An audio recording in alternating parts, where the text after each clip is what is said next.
هنعمل الفكرة القمر دي علشان نشجع أولادنا على قراءة القرآن. عندي العلبة دي من الكرتون، ثبت عليها الدبل فيس، وجبت فرخ من اللوحات اللي بنعمل بها النشاط، ثبته على العلبة بالشكل ده،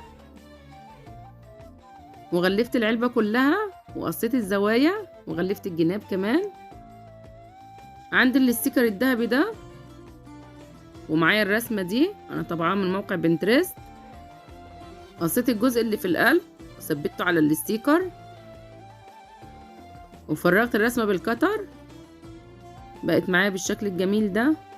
جبت قطعة من الكرتون على مقاس العلبة، واخدت العلامات اللي انتوا شايفينها دي، وصلت العلامات بالمسطرة ومشيت عليها بالكتر، بس ما وصلتش لاخر الكرتونة.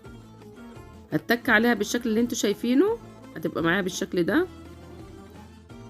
ثبت عليها الدبل فيس، وقصيت جزء من اللوحة وغلفتها.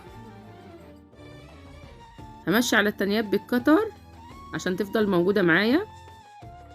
ثبت عليها الدبل فيس من جميع الجهات ومن القلب، وجبت الجزء اللي انا فرغته من الاستيكر وثبته على الجزء اللي انا غلفته.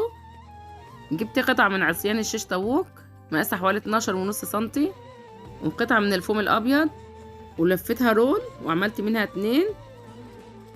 وبحبة شمع ثبت الكرتونتين في قلب بعض، وثبت كل رول في كل جنب، وغلفت الجناب بشرايط من الاستيكر عرضها 1.5 سنتي. قصيت الاشكال دي من الاستيكر الذهبي، وهثبتها كده في الحواف كحلية لو مش حابين خلاص. وبشرايط صغيرة من الاستيكر عرضها 1.5 سنتي هثبتها على العلبة كلها من كل جنب. شكله بقى تحفة.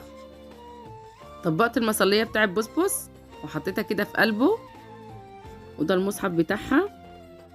وبكده نكونوا خلصنا فكرتنا، يا رب تعجبكم، والسلام عليكم ورحمة الله وبركاته.